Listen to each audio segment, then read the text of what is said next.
you can try to convince the market of what you're trying to do and bend people to see the world as you see it. And we really don't go that way. Our way is this: communicate clearly what you're trying to accomplish, what you're doing. And, either people like it or they don't. They, come one, come all, come none. And all three options are fine by us.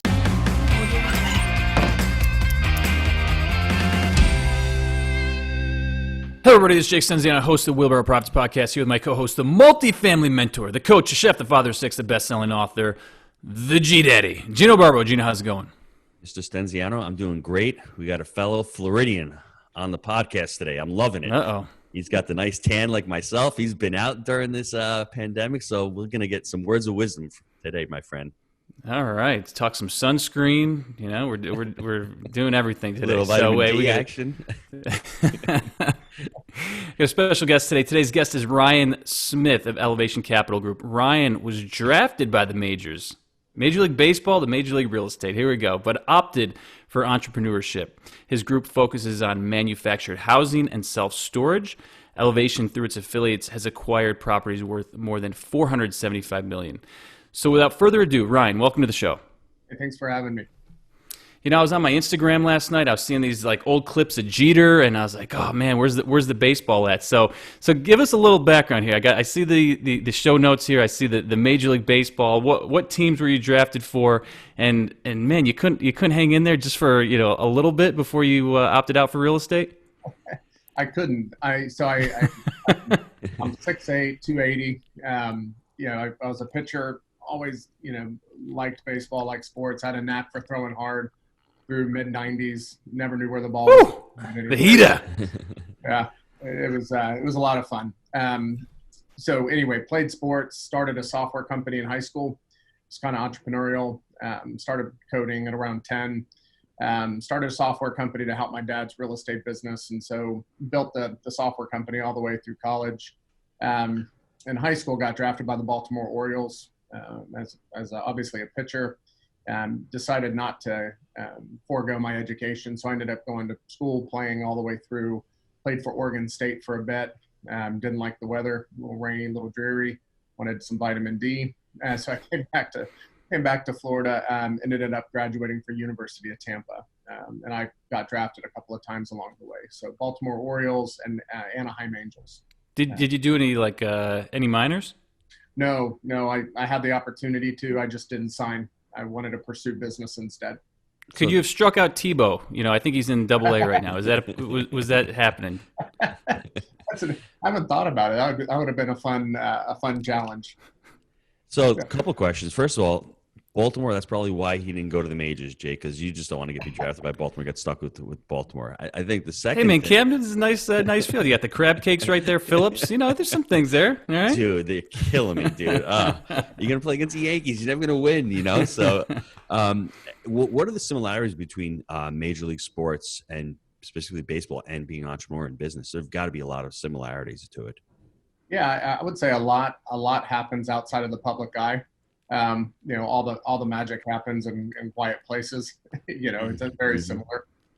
So there's the glitz and the glam, and that's not kind of where the magic happens, so to speak. So I'd say the self-discipline, the belief in yourself, curiosity on what potential you hold and have, and what that might look like, and curiosity about the future. In baseball, it's an unbelievable gamble. Because it's all or nothing. It's either you make it to the major leagues or you're a landscaper. I mean, it's a real. I'm teasing, of course, but it's a pretty big gamble.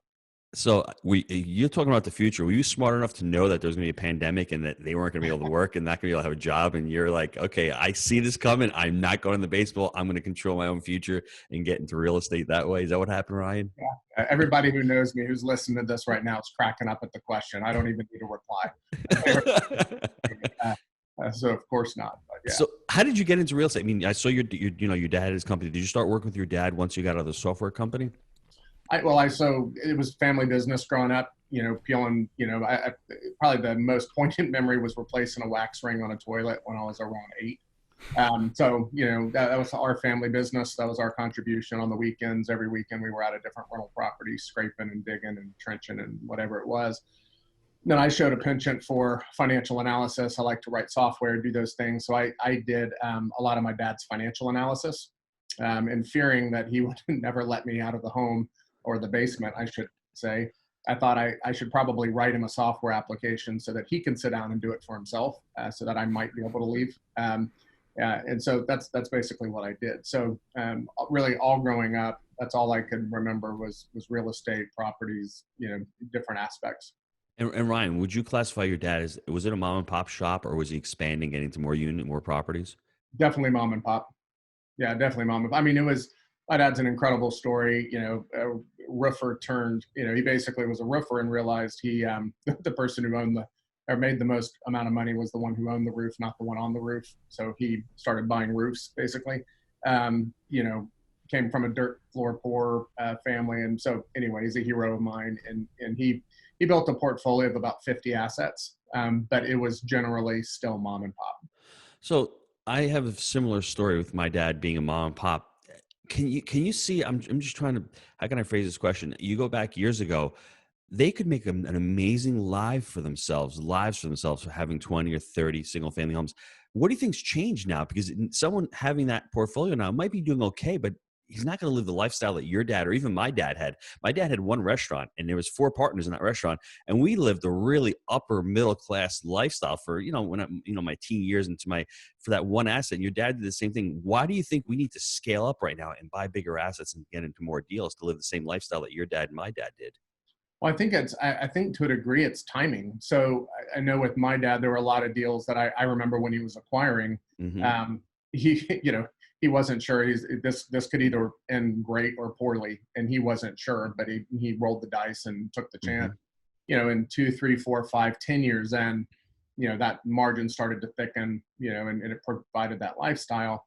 But generally, what I've noticed, and it's the same now, if you buy a quality asset at scale in a major metro, it may take 5 to 10 years for those margins to really, thicken.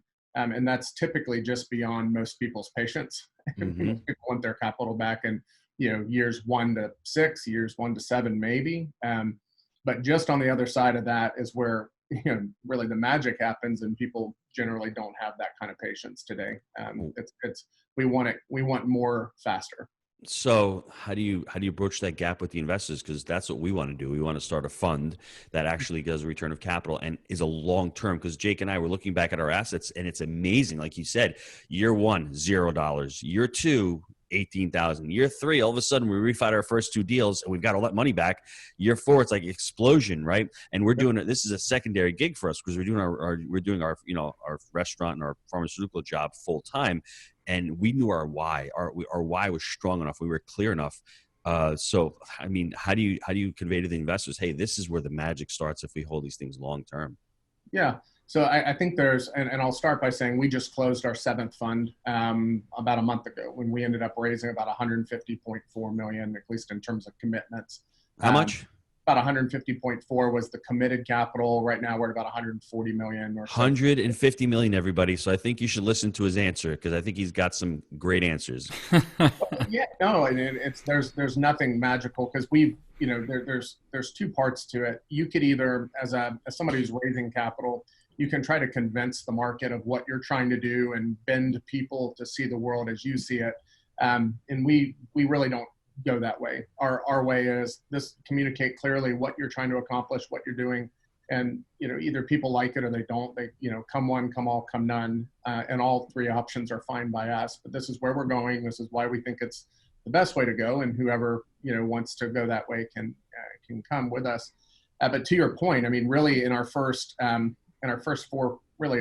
funds, one of the most, especially our first fund, I was 29 years old. I raised $2 million.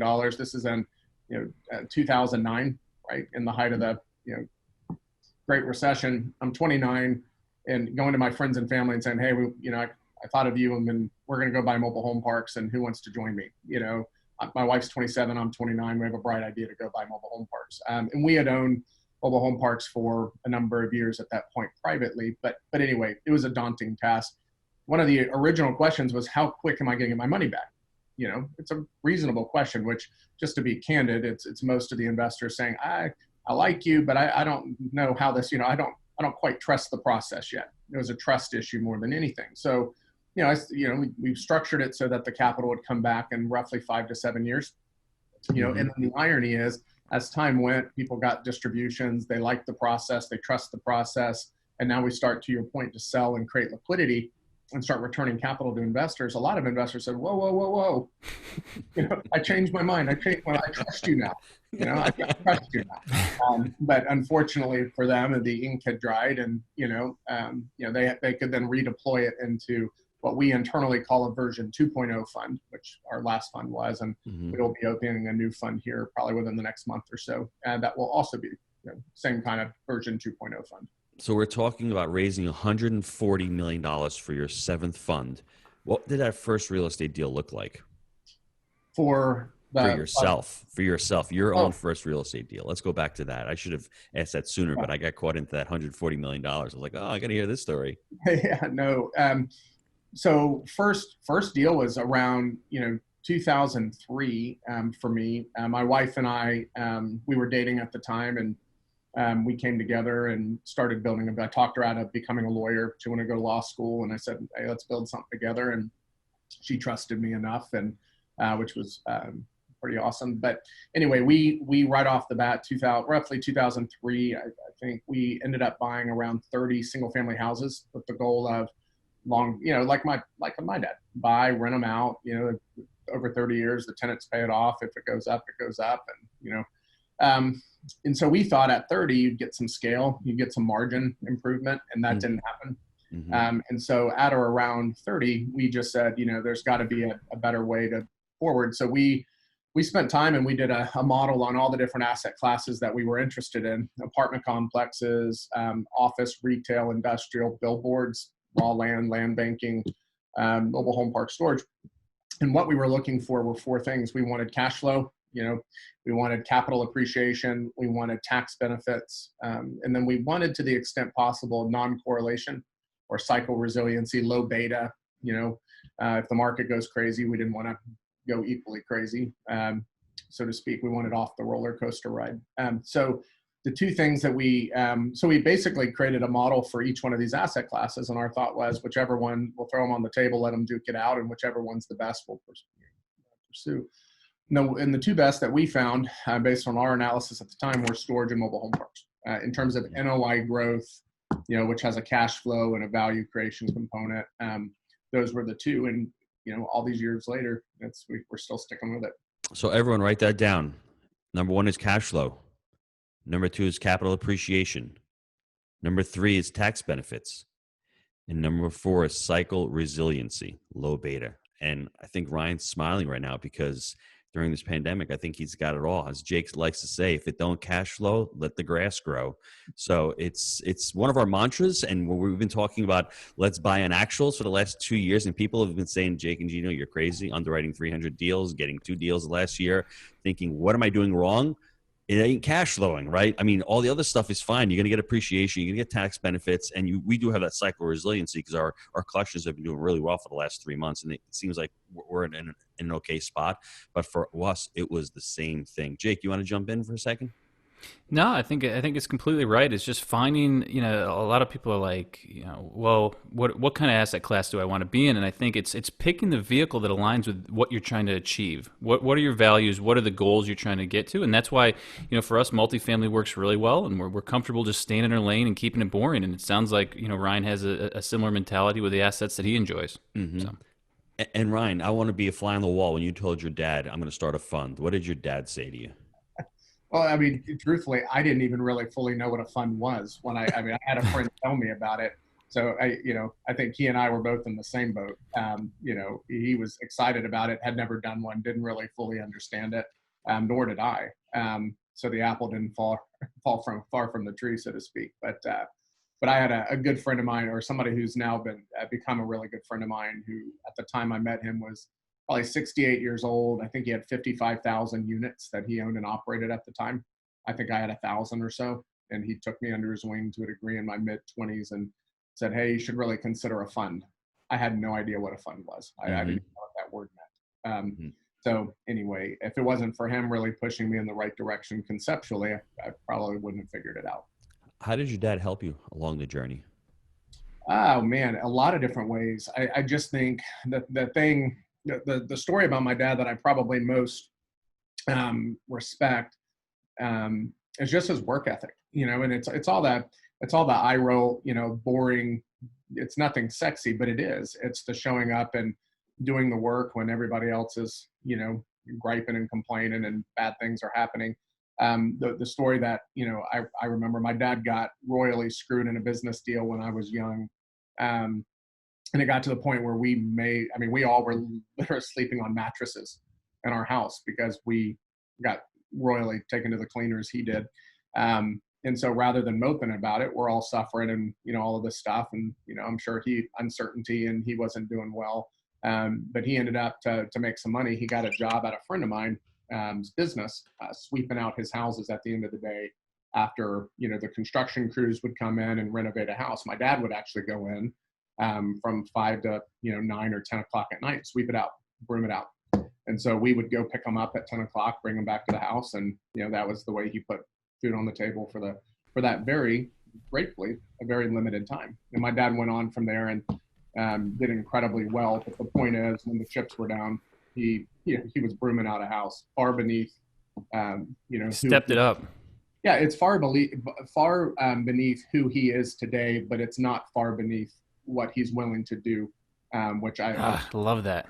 It speaks more than all the platitudes. So this is important for all you dads out there. We are role models for our kids, and our kids see us. And it's not embarrassing to have your dad do work. And you look at it a certain way as a dad going, I can't believe I'm sweeping this house out.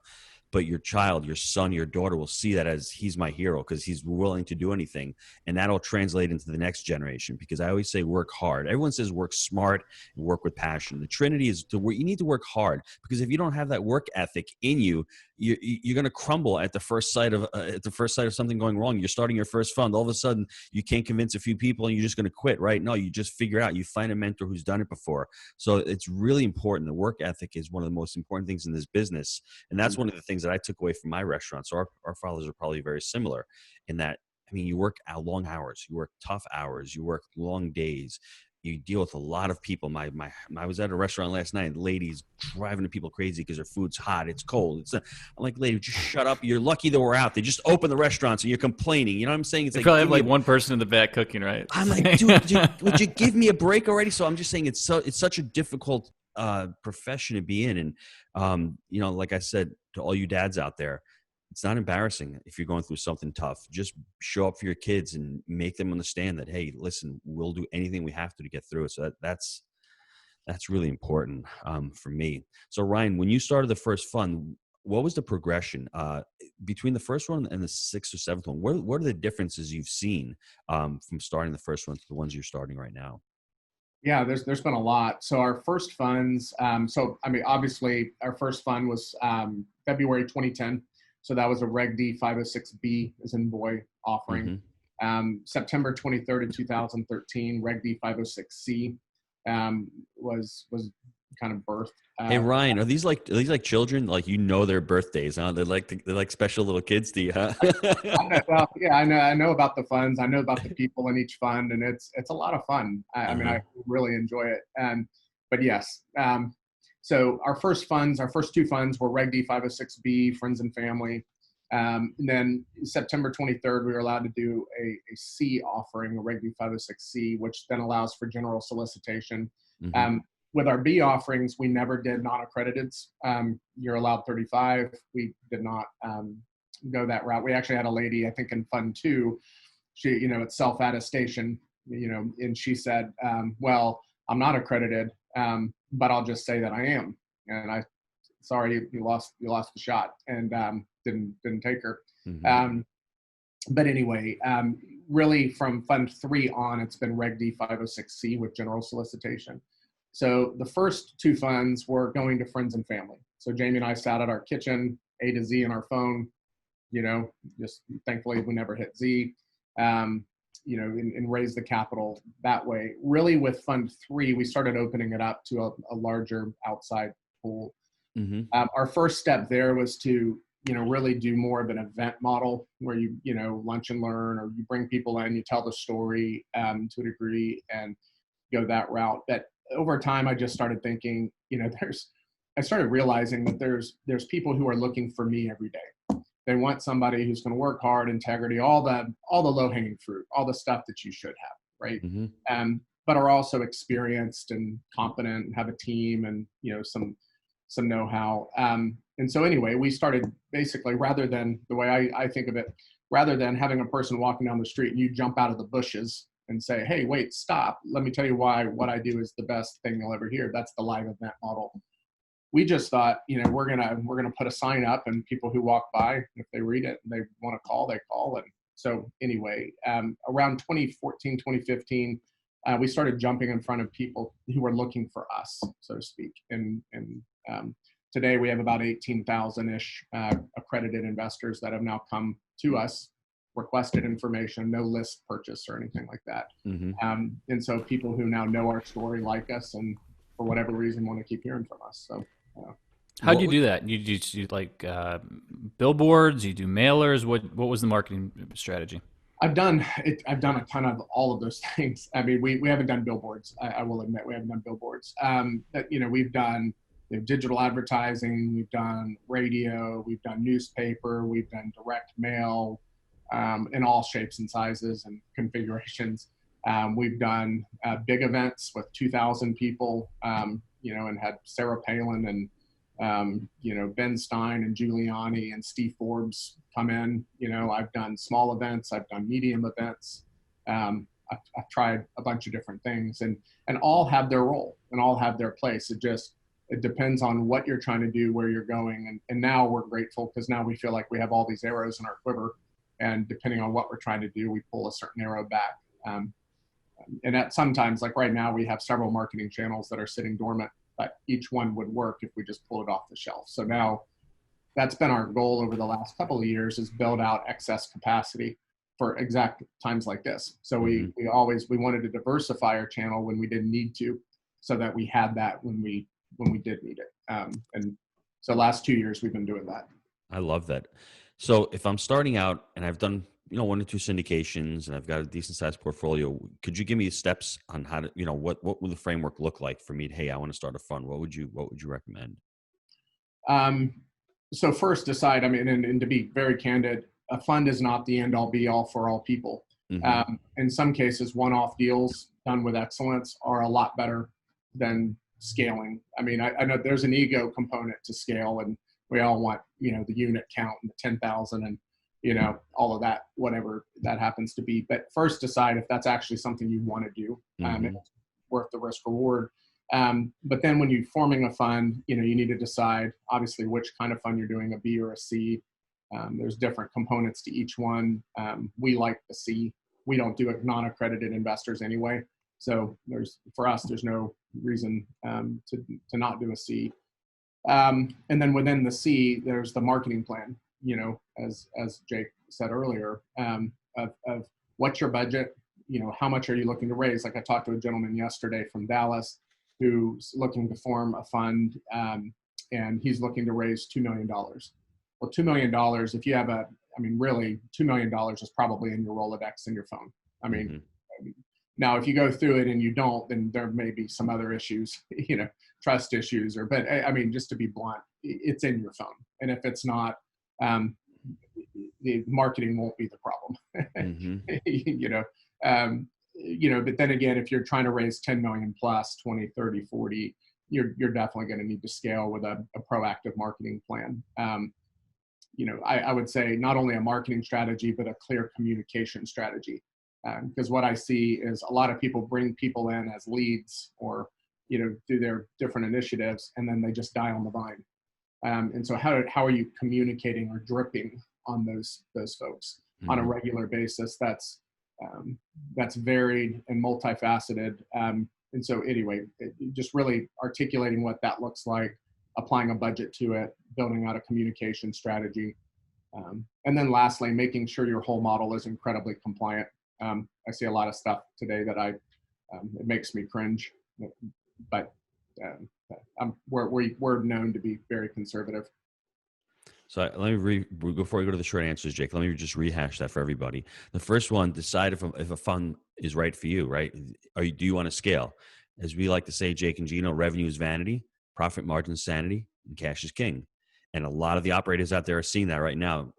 People keep asking me, what is your goals? What are your unit target amounts?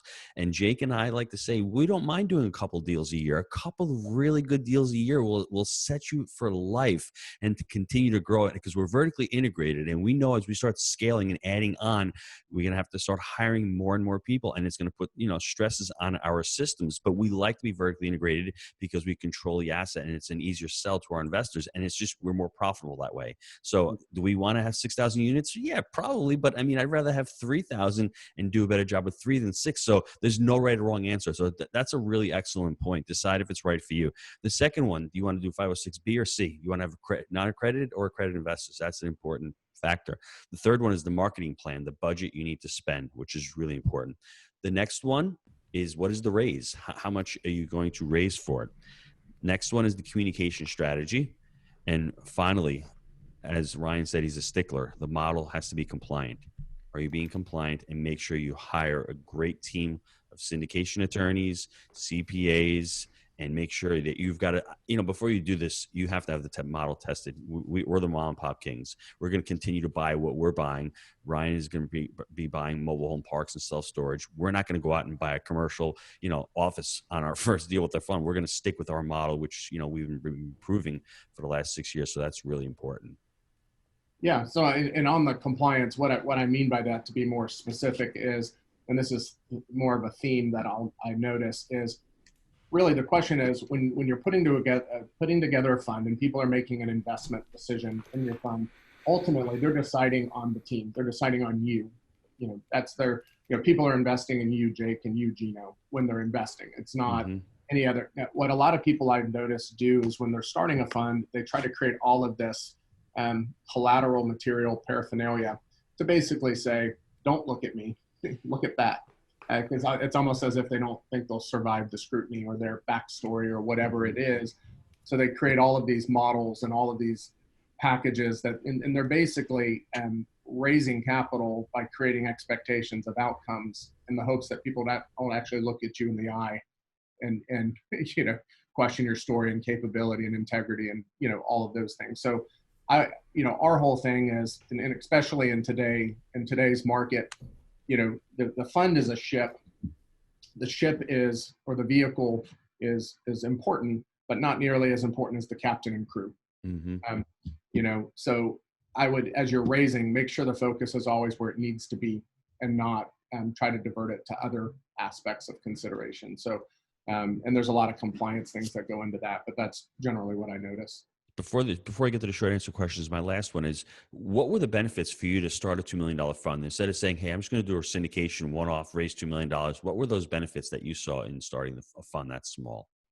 Yeah, well, and it's funny to go back. That was huge. I was petrified over a $2 million fund. No, I'm not saying it's not, that is a lot of money. No, I just was wondering, we've done our first raise was $2.6 million. We did it in 48 hours. It was really quick because we had the investor base. It was our first syndication. And I look back at it, I'm like, I don't know if I would have started a fund at that level. So I want the listeners to hear, what are the benefits of starting something that small? And is it okay to start that small, or should I just do a one-off syndication? So. Yeah, it's a really good question on what the threshold is, so to speak. What the tipping point is. For me, going back to that first fund, it was 6 mobile home parks that we bought for about $5 million. So I would not have been able to buy those assets personally had I not done a fund. However, looking back on just that fund, I probably would have been better just personally buying 1 or 2 assets as opposed to those. Those 6 assets, so to speak. But then what that did is then I figured it out. I scaled. I got a little bigger, a little bigger, a little bigger. So now in the whole, what I've learned, it's far better now. But taking that first fund and saying, was that the best path? If that was all there was, it wouldn't have been. Which is why my advice is start by understanding, where are you going with this? Like, where do you want it to go? Because a fund is not necessarily the end all be all. Thank you. All right, gang, let's take a quick time out to hear from our sponsor. Gino, I know a lot of our listeners are wanting to take their multifamily investing business to the next level. I know that you've been hard at work helping Jake and Gino students do just that using our framework. Can you explain to the listeners how they can get our help? Guys, we've been hard at work growing our community of like-minded investors, and the results of our members has been nothing short of. All right, we are back. What is your best habit for success? Something that you personally do that has made you successful? You know, that's a good question. I would say there's a group of guys, 12 guys that I'm a part of. There's a group that's formed kind of in the vein of the Inklings, which is C.S. Lewis and J.R. Tolkien, and they used to get together, have a beer and debate, and they learned how to be agreeably disagreeable. And so there's a group of 12 guys here in town that we meet quarterly and we debate. And it's over Middle Earth? Don't get him started, please. Most of the time. No, but it actually varies about, it could be business, it could be philosophy. But what that group has taught me is really how to, number one, seek an outside opinion and how to learn how to be agreeably disagreeable. And so that has been a sharpening experience for me. That's a so you're having skills, conversations. Yeah, no, you're having conversations where you're like, you can disagree on something, debate, and walk away friends. Correct. And it's which is not common these days, right? No, it's not. And there's some intense and opposing views that are shared. But to your point, Ryan, I think your other skill or your other strength that you do is you show up at the office. You're there. You've been, the last 6 weeks we were talking about everything shut down. I can see a beautiful view outside your window. You're in the office every day. So that work ethic is translated. So that's a skill, everybody. Showing up every day and going to work and taking responsibility is a huge daily task. Agreed. What's your best tip for the listeners when scaling? Great question. Yeah. Do it right. Excellence is the key. Don't compromise quality and excellence for scale. If you have to pick one or the other, stick with excellence. Scale without excellence is fruitless. Can you give us an example of that? I mean, as far as don't get caught up in Instagram and Facebook right now, because everyone's like, I just did 8 million units. And you're like, well, I have to do 8 million units. So then I know you're not asking me the question, but that's the first thing that popped in my head is everyone gets all this social media pressure that I got to be the biggest, thing out there. And then they try to force deals because they feel like so-and-so just closed 500 units. Why am I not closing 500 units? I think that's something we see a lot these days. Yeah. I attended a conference this year where I was speaking at it, and I told my wife, who was there, and a friend of mine, I almost left after the first day because there was such an oppression. There was such a heaviness in all the attendees as they felt this pressure to be the biggest, the most units, the most AUM, and none of that matters at all. I mean, none of it matters, just do it well. Gino, your point earlier, 6,000 versus 3,000. It's do it with excellence. So I guess an example would be on the capital raise side of things, there's probably a lot of things you can do to raise a lot more money quickly that are not compliant, not right. And ultimately, compliance is, really protecting the investor. It's not in the best interest of the investor in terms of their understanding or their conceiving the risk rewards of what they're investing in. So don't compromise that. I mean, if you only raise 2 million as opposed to 10 million, 2 million right, you will be very, very glad in the long run. And you'll be sleeping at night, and it's good to sleep at night. Yeah. Sure. What about a book recommendation? Ooh, that's a good question. It's a lot of good. So Right Away and All at Once was written by a good friend of mine, Greg Brenneman, who was the former president of Continental Airlines, who turned it around. And it was actually the foundation of TPG, the private equity firm.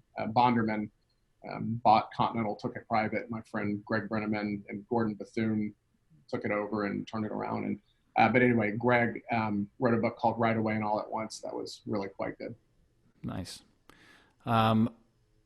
What project are you excited about right now? All of them. I mean, every single one of our funds is a puzzle piece, and it's fun kind of continuing to put the puzzle together. But the puzzle we're putting together right now is on fund, what we'll likely call Fund 8, because we're incredibly creative in our naming schemes. We got a huge marketing department. So anyway, we're putting the finishing wraps on that. So that'll be fun to see how how that comes to fruition. Well, with that being said, what has been your most successful marketing strategy to raise money? I really think it's been kind of a slow ground game, and that we've been really consistent over a long time. We have about 10 to 15 people a day request information from our site, and then I communicate constantly with people and tell them what we're doing, not for better or for worse. No, as you said with Instagram, and none of the hyperbole or the fluff and the everything's up and to the right. Just be balanced in our communication. So that's helpful. I also give a lot of people the opportunity to connect, and me with them and them with me in the field. I'm constantly visiting properties, and so when I'm at a property, I'll email all the people in that area and say, hey, if you want to do a walk and talk, we call them walk and talks. Very creative on our naming scheme. You show up, you walk and talk. But I'm constantly traveling. It gives people an opportunity to get to know me and me to know them, and we know, thousands of our investors really well, which is probably the part I enjoy the most is the people. All right. So if someone wants to give some cash here and they want to contribute to Fund 8, how do they do that? Well, they can. Well, it sounds like there's going to be a fund with you guys as well, so I'm sure they know how to do that. And they can find out information by going to elevationfund.com. There's a splash page there where they can put their information in, and as soon as it's launched, they'll get an email. So Gino, you have the focus here. You can find a good operator that knows what they're doing, or you can get the Sears or the JCPenney Christmas catalog with all the shiny toys in it and go through that. So I think this is a clear and defining moment here. Focus on the operator versus the Penny's catalog with all the toys in it, right? Jake, I'm going to jump in here because I got a lot of recap going on here, because this has been really a learning lesson, I think, for all the listeners. So the first thing is people work with people. I'm going to give two cliches: who know, like, and trust.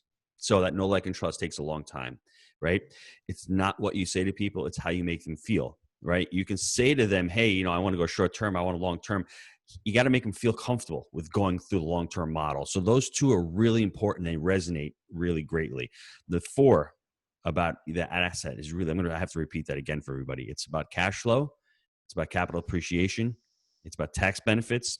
And it's about cycle resiliency. What a great word. That's what people have to start putting in their pitch deck and start pitching, because that's the status role right there. When you're pitching somebody for in class book from Flip the Script, you say those four things to somebody: why are you going to be in the stock market down 30%? You have total control, and this is why I'm investing in these assets. You give them those four, they'll be like, what did he just say? He must know what he's talking about, right? You have to really understand what you're investing in. And, I'd love to go through those six again with the 506B with the fund. I think that's important. It just really makes total sense to me. Decide if it's right for you.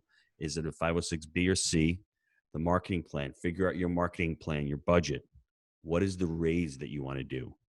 Communication strategy is really important. And finally, is the model compliant? Get team members on your team. He's a student of the game, Ryan. What can I say? It's just people have to be told a couple times, because I think it's really important. I should also end with this, Jake, too. It's really important that Ryan said this. It doesn't matter about how many units you have. It's how well you're doing it and why are you doing it. You don't need to have 10,000 units to have a really great life. A couple hundred units will do great. Ryan's dad did a great job with a couple hundred, 50 assets, he said.